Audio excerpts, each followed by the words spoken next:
काली अमावस्या की रात थी। पुरानी हवेली के खंडहर में एक मोमबत्ती की लौ थरथरा रही थी। आधी रात को 5 दोस्त राहुल, प्रिया, अमन, नेहा और करण वहां एकत्र हुए थे। उन्होंने सुना था कि इस हवेली में भूतिया सियांस का खेल खेला जाता था, जिसमें मृतकों की आत्माओं से बात की जाती थी। हवेली की दीवारों पर काली छायाएं नाच रही थीं। बाहर तेज हवा चल रही थी, जिससे टूटी खिड़कियां चरमरा रही थीं। राहुल ने फर्श पर एक काला चक्र बनाया और उसके चारों ओर मोमबत्तियां जलाईं। सभी दोस्त चक्र के चारों ओर बैठ गए। राहुल, हम आज यहां इस हवेली की आत्माओं को बुलाने आए हैं। सभी ने एक दूसरे का हाथ पकड़ लिया। अचानक एक ठंडी हवा का झोंका आया और सारी मोमबत्तियां बुझ गईं। नेहा चीख पड़ी। अंधेरे में किसी के कदमों की आहट सुनाई दे रही थी। फिर एक भयानक आवाज गूंजी, तुम लोगों ने मुझे क्यों जगाया? प्रिया ने देखा कि एक काली छाया उनकी ओर बढ़ रही है।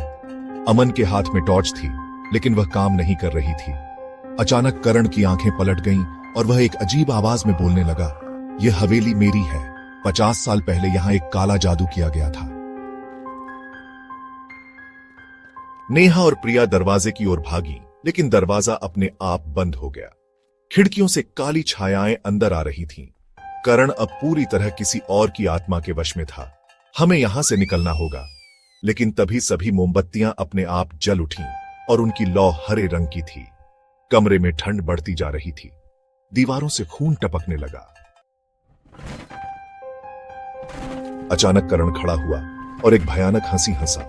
उसकी आंखें लाल हो गई थीं। वह बोला, अब तुम सब मेरे साथ यहीं रहोगे, हमेशा के लिए। तभी घड़ी में 12 की घंटियां बजीं। हवेली में चीखों की आवाजें गूंजने लगीं। 5 दोस्तों ने देखा कि वे धीरे धीरे पारदर्शी होते जा रहे हैं। उनकी आत्माएं उनके शरीर से अलग हो रही थीं।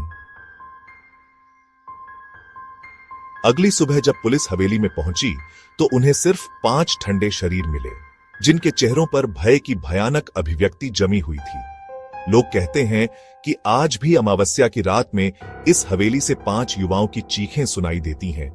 अगर आपको ऐसी डरावनी और रहस्यमयी कहानियां पसंद हैं, तो हमारी YouTube चैनल एओ टेलीविजन को सब्सक्राइब करें।